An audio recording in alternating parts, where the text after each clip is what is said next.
እሸቱ አፈቀላጤ ነው በጣም ከሚገርመኝ እኛኛ ሲመጣ ጎንበስ ይያለ እሻባስ በጣም ለስላሳ እንደበስ ነው ያለው እኛን አላቆየንም በደቂቃ ነው ያሳመነው ስንት ገርዳሜ መኪና እየነዳ እግዚአብሔርን ይሄን የመሰለ መልክ እጂ በእግሬ መጣሁ የት ነው ሽንት ቤት መጣሁ እንዴ እኔም ለማንጠር ነው የምትሄደው ናፍቀኛለህ እኮ በእናትህ ቁጭ በል እሺ አብሬ ልምጣው እርጌታ ይችላል ባቢ ሀበሻ ከአንድ ወንድ ጋር ቀደም ሲል ባያችሁት መንገድ አንድን ሃይማኖት ስሜትና ሞራል የሚነካ ነገር ምን አይነት ምቀኝነት ነው የዚች ልጅ ቪዲዮ ያስጠፋችሁት ምን ያህል በተበደላችሁ ነው ቆይ እንደዚህ ፊልምን የሚያስንቅ ያንን የመሰለ ቪዲዮ ሰርታ ብሩን አስቡት ጊዜውን አስቡት ሰላም ጤና ይስጥልኝ ውድ ቻናል ቤተሰቦች እንዴት አላችሁልኝ እኔ በጣም ደህና ነኝ ፈጣሪ የተመሰገነ ይሁን መግቢያው ላይ እንዳያችሁት እንግዲህ የተዘጋው አጀንዳ እንዳድስ ተከፍቷል ከዚህ ቀደም በማህበራዊ ሚዲያው ከዋልድባ ገዳም ጋር በተያያዘ እሸቱ መለሰ ብዙ መነጋገሪያ ሆኖ ነበር የተነሱ ርዕሰ ጉዳዮች አሉ ሰዎች እንግዲህ በጣም እየተበሳጩ ይገኛል አባቶችንስ አግባብ ነው ወይ እንደገና ወደ ማህበራዊ ሚዲያ ማውጣት እያሉ ይገኛል እሸቱ አፈቀላጤ ነው በጣም ከሚገርመኝ እኛኛ ሲመጣ ጎንበስ ይያለ እሻባስ በጣም ለስላሳ እንደበስ ነው ያለው እኛን አላቆየንም በደቂቃ ነው ያሳመነው እንደዚህ አርጌ ምንድነው ያለን ፕሮጀክት ልሰራላችሁ የሆነ እቅድ ምናምን በቃ አቅዳችሁ ሰጥኛላችሁ ሰራላችኋለሁ ነበር ያለን እንጂ እንደዚህ አይነት የተዳፈነ የታሪክ ብልሽት ያመጣል ብለን አላሰብንም ነበር አባቶች ምን እየሆናችሁ ነው አልገባኝም ግረኛው ሚዲያ የምትባል አንተ ሰውዬ ለቪው ብለ ለብር ብለ ምንድነው መታጣለው መታቀሳሰረው በቃ ይቅርታ ተባባላ በቃ ላሽ ማለት ነው አለቀ አባቶች ምንድነው በዚህ ልክ እንደዚህ መውረድ ቤተክርስቲያናችን በዚህ ልክ እንደዚህ ማሰደር ምንድነው አባቶች አልገባኝም ዘንድሮ ምን እየተፈጠረ እንደሆነ አልገባኝም እንደዚህ ይቅርታ ተባላ በቃ በውስጥ መጨረስ ሲገባ ቲክቶክ ላይ እንደዚህ አንድ የገዳም አባት መነኩሴ ቲክቶክ ላይ እንደዚህ መልኩ ሲተማማ መሳይ በጣም ይገርመኛል እግዚአብሔር ይቅርታን ማስተማር ትህትናን ማስተማር ሲቻል ቲክቶክ ላይ ተጥሎ ወደሞ ለአንድ ጋዜጠኛ እሸቱ እንደዚህ ነው ማለት ከአንድ አባት ይተበቃል እንዴ ከናንተ ምንድነው የምንማረው እኛኮ ዓለምን ትተን ለናንተ እንጸልያለን ብላችሁ አይደል ገዳም የገባችሁት አቱ ዶንኪቲው የምትባል ወንድማችን ምን እየሰራ ነው ያለው አልገባኝም አንተ ለዩቲዩብ ቪው ብለ ስህተት አትስራ በተለይ ቤተክርስቲያን ላይ ብለን ተናግረናል አይደል እንዴ እሸቱ መለሰ ከዚህ ቀደም በዋልድባ ገዳም ሂዶ አባቶች የሚመገቡትን ቋርፍ የሚባለውን እንደዚህ ሰርቶት ነበር እሱ ላስደምጣችሁ እሸቱ መጀመሪያ ልክመሰው አባ ምንም አይለኝም ያባቶች ናል ህርመቴ ዛው ከዛ በመቀጠል እንግዲህ ማህበራዊ ሚዲያ ላይ ሰዎች በተሳሳተ መልኩ ተረድተው ብዙ መነጋገሪያ ሆኖ ነበር ከዛም እሸቱን ካቶች ወቀሱት ወቀስም የሚያስፈልግ ነው እሱም ይቅርታ ጠየቀ ይቅርታ እንጠይቃለን ቪዲዮ ሲሰራ ዓለማዊ ላስመሰሉት እያንዳንዱ ነጥብ በእናንተ በአባቶቻችን አይምሮ በእናንተ ዕውቀት ይሄ ትክክል አይደለም ላላችሁም በሙሉ በልዑል እግዚአብሔር ስም ይቅርታ እንጠይቃለን ይቅርታ ጠየቀ አባቶችም ይቅርታ አደረጉለት ፋይሉ ተዘጋ ብዙዎችን አሳዝኖ የነበረው የኮሜዲያን እሸቱና የታላቁ የዋልድባ ገዳም ጉዳይ በምህረትና በይቅርታ ተፈቷል አባቶችም ዶንኪ ቲዩብ ስቱዲዮ ድረስ በመምጣት እውነተኛ መንፈሳዊነትን ይቅርባይነትንና የኢትዮጵያዊነትን የክብር ሴት በግልጽ ባሪያነት አሳይተዋል መሳሳትና አለማወቅ ሊከሰቱ የሚችሉ የሰው ልጅ ባሪያት ናቸው ነገር ግን ስህተትን አምኖ ይቅርታ ከመጠየቅ በስተጀርባ ትልቅ ትህትና ያንን ስህተት ደግሞ በፍቅርና በምህረት ተቀብሎ ከመባረክ ጀርባ ደግሞ መለኮታዊ ልግስና አለ ይህንንም በአባቶችና በኮሜዲያን እሸቱ መካከል ተመልክተናል ያቀረበውን ዝግጅት ተከትሎ ባለማወቅ ነው በማለት በተሰበረ ልብ ይቅርታ ጠይቋል አባቶችም ዶንኪ ቲዩብ ቢሮ ድረስ በአካል ተገኝተው ይቅርታውን በጸጋ ተቀብለውታል ማንኛውም ሰው ይሳሳታል ይቅርታ መጠየቅ የሰውነት መገለጫ ሲሆን ይቅር ብሎ መባረክ ግን የመለኮታዊ ባህሪን መጋራት ነው ከተዘጋ በኋላ እንግዲህ ደግሞ በትላንትናው ዕለት ነው ጋዜጠኛ ተክለ ሃይማኖት በቦታው ሄዶ ይመስለኛል ቀረጻዎች ምናምን ነገር ሳይ አባቶች እንደዚህ አይነት መልእክት እስኪ መልእክቱ ሊያስደምጣቸው ለእሸቱ መለሰ ስመ ክርስትና ወልደ ገብርኤል በዋልድባ እንዳልሻ ቅድስት ኪዳነ ምህረት ዘተስፋ ሐዋርያት አንድነት ገዳምና በገዳሙ ስም በተሰበሰበው ማህበረ መነኮሳት ስም የምናስተላልፍልህ የክፉ ስራ ውጤት ምን አገኘህ ልጃችን እግዚአብሔር አምላክ ፈቅዶ እመቤታችን ወዳ ወደዚህ የተባረከና የተቀደሰ ቦታ መጥተህ ነበር በረከት ልትቀበል ቦታው ልትጎበኝ ካባው አባቶች ልትባረክ የናቡነ ሳሙኤል የናቡነ ተስፋ ሐዋርያት የናቡነ ሚናስ የናቡነ ምስራቃዊ በረከታቸው ሊያድርብህ አበው በሚስጥር ጠርተው ነበር። አንተ ግን ዋልባን አቃለልከው። የአንድ ባለሀብት መኖሪያ ቤት ያክልን እንኳን ክብር አልሰጠኸውም። እንደዚህ አይነት መልእክት እንዲያስተላልፉ አደረገ። ከዛ አሁንም ድጋሚ ማህበራዊ ሚዲያው ላይ ሰዎች መነጋገር ያደረጉት ሰው ተበድያለሁ ብሎ ሲሰማው የሚናገረው ነገር ያው የሚታወቅ ነው። ትክክለኛ ያልሆነ ነገር ተደጓ ብሎ ሲያስብ የሚያደርገው ነገር ይታወቃል። ሁለት መልእክታቶችን አሉኝ በዚህ ቪዲዮ ላይ። ቪዲዮ ላይክ እና ኮፒ ሊንክ ያደረጋችሁ አዳምጡኝ። የመጀመሪያ መልእክቴ ለእግረኛው ሚዲያ ባለቤት ለጋዜጠኛ ተክለ ሃይማኖት አዳነ ነው። ተክልዬ በጣም የቤተክርስቲያኒቷ እንደምትወዳት በደንብ ይገባኛል። እንደዚህ አይነት ጉዳዮች ግን ቢበቃህ ጥሩ ይመስለኛል። አጀንዳዎችን ወደዚህ እያመጡ አንደኛ አንተም ነገ የምትጸጸትበት ጉዳይ፣ ሁለተኛም ነገር ደግሞ የማይረባ ረብ የሌለው ነገርን ቢቆም ይሄ ነገር ጥሩ ይመስለኛል። ሁለተኛ ለመነኮሳት አባቶቻችን እንዲህ አይነት ጉዳዮችን ወደ ሚዲያ ሲመጣ ምናልባት ከጀርባው ሆኖ እናንተም ሂዱ እንደዚህ ማድረጉ እያሉ የሚመክሩ አካላት ሊኖሩ ይችላሉ። ግን ይሄ ነገር ቢበቃ አይሻልም ወይ? የምንኩስናስ ግብሩ እንዲህ ነው ወይ? ልጅ ነው እሸቱ፣ የቤተክርስቲያኒቷ ልጅ፣ ያውም ደግሞ በጣም ብዙ መልካምና በጎ ምግባራትን የሚሰራ የቤተክርስቲያኒቷ ልጅ ነው። ካጠፋ ጠርታችሁ ይሄ ነገር መስተካከል አለበት ብላችሁ በራሱ ሚዲያ እንዲያርም ማድረግ አይቻልም ወይ? አንድም ደግሞ ልጁ ጥፋት ከሆነ ያንን ደግሞ ለሰራበትን ቪዲዮዎችን በጣም አብራርቶ በዛ ላይም ደግሞ ይቅርታ ጠይቆ መነኮሳቱም በቤቱ ድረስ ተገኝተው በዛ ጉዳይ ላይ ተነጋግሮ የተፈታ ጉዳይስ አይደለም ወይ? ስለዚህ እንደው ቢያንስ በዚህ ዘመን ላይ ለቤተ ክርስቲያን የሚተጉላት የሚለፉላትን ልጆቿን በተለይ ደግሞ በዚህ ዘመን ላይ ውድድሩ ሰፊ በሆነበት ሰዓት ላይ እንደው ገፍተን ልጆቻችንን ባንጥላቸው ጥሩ ነውና እባካችሁ አባቶቻችን እናንተም ይብቃችሁና አባቶችን ሶሻል ሚዲያ ላይ እስከ መቼ ነው? ተቆርቋሪነትስ እንደዚህ ነው ወይ? እሸቱ ከዚህ ቀደም ያደረገው ትክክል እንዳልነበረ ስህተት እንደነበረ በርካቶችም ያን እንደገሰጹት እሱም ይቅርታ ጠይቋል። ምንም ጥያቄ የለውም። እናንተ የራሳችሁን ሀሳብ ታጋሩኛላችሁ። ያ ነገር በይቅርታ ከተደመደመ በኋላ እኔም ስህተት እንደነበረ ስለማምንበት አሁን ይህን ርዕሰ ጉዳይ ናምጣትስ በድጋሚ ምን አስፈለገ? እነዚህን አባቶችንስ ልክ እንዳለማዊ ሰው እንደዚህ አይነት ንግግር እንድናገሩ አድርጎ ማህበራዊ ሚዲያ ላይ አምቶ መለጠፍስ ብዙ እጅግ አያበሳጭም ወይ? እስቲ ኮሜንት ላይ ጻፉልኝ። በነገራችን ላይ አንዳንድ ነገሮች ለምሳሌ ሶሻል ሚዲያ ላይ ያጡ ነገሮችን እናያለን አይደል? ከዛ ባለፈ ድራማ ነው ብለን ልንተው እንችላለን። ነገር ግን የቤተ ክርስቲያን ጉዳይ በእንደዚህ መልኩ ሲንዛዛ አሁን እግረኛው ሚዲያ ካሜራውን ይዞ አባቶች እሸቱ መለስን ዳግም እያወገዙት ነው። እሺ እሸቱ የሰራው ነገር በገዳሙ ዙሪያ 100% ትክክል አይደለም፣ ያስወግዛል። ያንን ጉዳይ እሸቱ መለስ መቼ ነበር በካሜራ ወጥቶ አባቶች መጥተው ይቅርታ ጠይቋል በዛ ጉዳይ።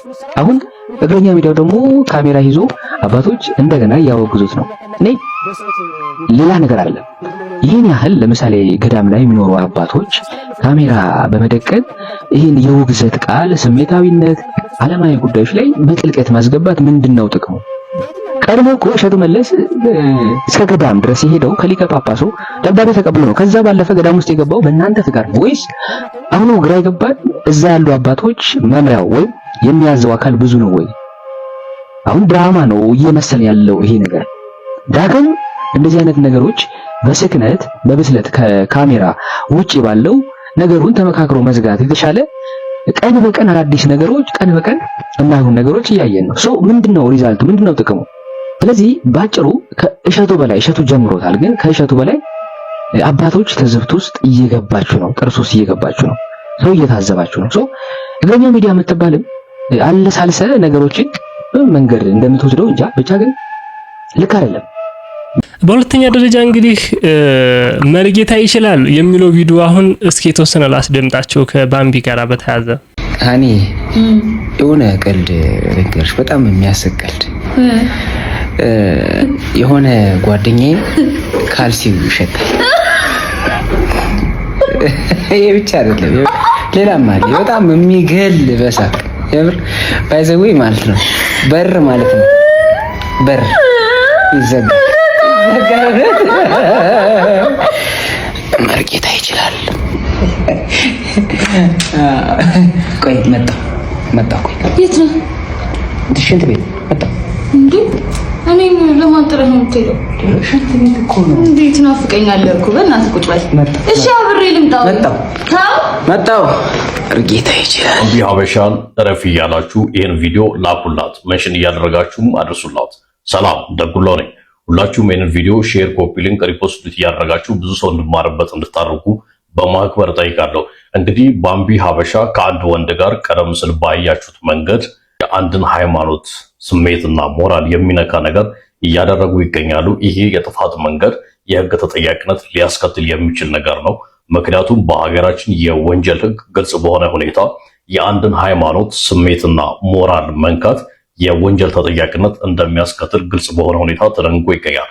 ታዲያ ባምቢ ሀበሻና አብሯት ያለው ሰው መርጌታ እያሉ የሚናገሩት የሚያደርጉት ነገር የአንድን ሃይማኖት ተከታዮችን ስሜትና ሞራል የሚጎዳ ነገር ነው ብዬ አምናለሁ። ምክንያቱም መርጌታ ማለት የየትኛው የእምነት ተቋም የአገልጋይ መጠሪያ እንደሆነ የታወቀ በመሆኑ ማለት ነው። ስለዚህ ከዚህ ተግባሯ ካልተቆጠበች የህግ ተጠያቂነት ሊከተላት እንደሚችል መታወቅ መቻል አለበት እላለሁ። አመሰግናለሁ። እንደሰማችሁት ነው። አንዳንድ ጊዜ እኛ ለቪው ለላይክ ብቻ እናገኛለን ብለን የምንለቃቸው ነገሮች ምን ሊያመጡብን እንደሚችሉ ካለማወቅ ይመስለኛል። የህግ ባለሙያው እንደሰማችሁት ተጠያቂነት ያመጣል። የአንድን ሃይማኖት በሚያንቋሽሽ መልኩ እንደዚህ ማለት ተጠያቂነት ያመጣል ብሏልና የምንሰራውን እንወቅ ማለት እፈልጋለሁኝ። እኔ አብረው የሚሰሩትን ቪዲዮ አብዛኛውን አየሁኝ መርጌታ ይችላል ይላል አዘኢንድ ማለት ነው። እና ይሄ ደግሞ ብዙዎችንም እያበሳጨ ይገኛል። በሶስተኛ እችን እህታችን እስኪ እንስማት። በጣም ከሚያሳዝን ነገር መሃል ማለት ነው እግዚአብሔርን ስንት ገርዳሜ መኪና እየነዳ እግዚአብሔርን ይሄን የመሰለ መልክ ይዤ በእግሬ እንደዚህ ዝናብ እየዘነበብኝ ነው የምሄደው። ይሄን የመሰለሽ እግዚአብሔርን ካጠገብ ያሉ ሰዎች ማለት ነው ከሰርስ ስንወጣ ምን እንደሚያሳስቡ። ለማንኛውም ጊዜው የዘገምተኞች ሆኗል። ራሳቸውን የበላይ አድርገው የሚያዩ ሆኗል። አሁን እቺ ራሷን ስታያት ቆንጆ ነኝ ብላ ነው የምታስበው። ጭንቅላቷ ግን ባዶ ነው። ውበታችሁን የምታዩት መስታወት ላይ በምታዩት ሆኗል የዘንድሮ ሴቶች። ለዛም ነው ቆማችሁ የምትቀሩት። ወንድ ልጅ ደፍሮ የማይቀርባችሁ፣ የማይጀነጅናችሁ፣ ሊያገባችሁ የማይፈልግ እድሜያችሁን የምትጨርሱት። ውጫዊ ነገራችሁ ብቻ አይደለም ውበት። ሰማችሁልኛ?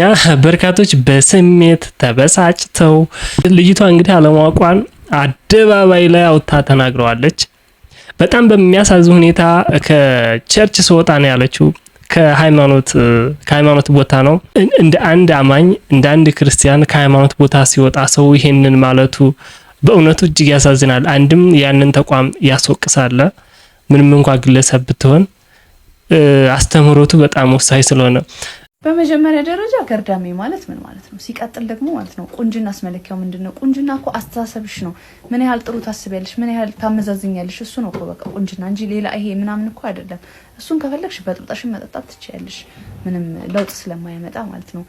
ከዛ ሲቀጥል ደግሞ ማለት ነው የእምነት እህቶችን በዚህ ልክ ማንቋሸሽ ወላሂ በጣም ነው የሚያስጠላ ነገር ነው። በጣም ማለት ነው አምልኮ ቦታ ሆነሽ እንግዲህ እኔ ማውራት አልፈልግም ሲጀምር እንደዚህ አይነት ነገር ሲቀጥል ማለት ነው መኪና ኢትስ አናዘር ሌቭል ፎር ዩ ማለት ነው። እግር ራሱ ስላለሽ በዚህ አስተሳሰብሽ ፈጣሪሽን ልታመሰግኝ ነው የሚገባሽ። ወላሂ የወረደ አስተሳሰብ ነው ያለሽ።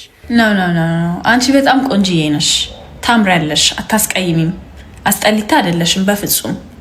ከላይ በጣም ነው የምታምሪው፣ ውስጥሽ ነው የሚያስጠላው፣ ውስጥሽ በጣም ያስቀይማል። ታችሁ ምንድነው እንዴ ያስተማራችሁ?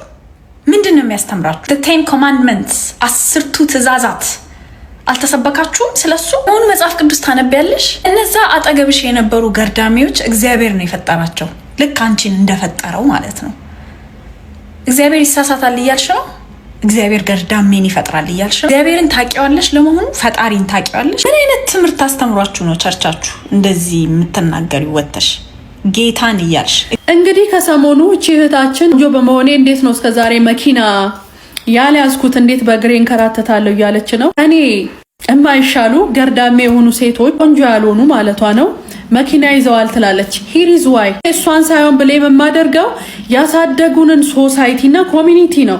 እንዴት በሉ ቤት ውስጥ አንድ ቆንጆ ሆነችና ቆንጆ ያልሆነች ሴት ልጅ ቢኖር ቤተሰብ ቆንጆዋ ልጅ አቤት አንቺ አንድ ቀን የምታመጪው አማች፣ አንቺ የምታመጪው ብረት መዝጊያ የሆነ ባል፣ አቤት አንቺ የምታገቢው ዲያስፖራ ነው፣ አንቺ የምታገቢው ፈረንጅ ነው፣ አንቺ ባለ ሀብት ነው የምታገቢው ምናምን የሆነ በቁንጅናዋ የተነሳ ሰንበዲ ፒክ አርጓት ህይወቷን ሰክሰስፉል እንደሚያረግላት ሀብታም እንደሚያረጋት ሰንበዲ መጥቶ በቁንጅናዋ ፒክ እንደሚያረጋት በቀልድም በምንም እየተነገረ አንኮንሽስሊ ይሄን እየተመገበች ስለምታድግ ይሄን ሜንታሊቲ ትይዛለች። ሁለተኛ ደግሞ ቆንጆ ያልሆነችውን ልጅ በተቃራኒው ምንም ስለማይሏት ይልቁንም ደግሞ ቡሊ ስለምትደረግ ዲፌንሲቭ ትሆናለች። ስለዚህ ከዲፌንስ የተነሳ ቦልድ ይሆናሉ፣ ደፋር ይሆናሉ።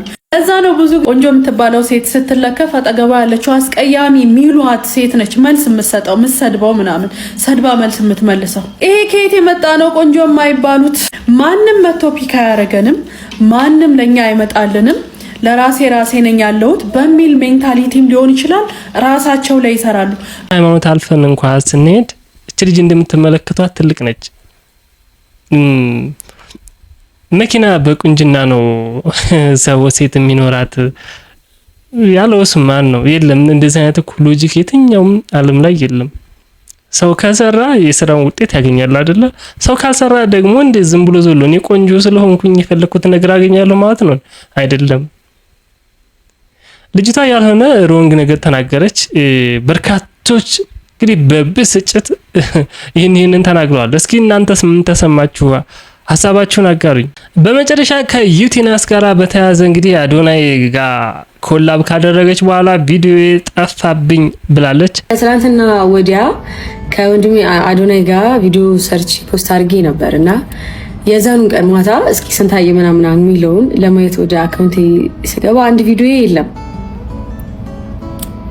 በጣም በጊዜ በጉልበት በገንዘብ የለፋውበት አምባር ስራዬ በፍቷል።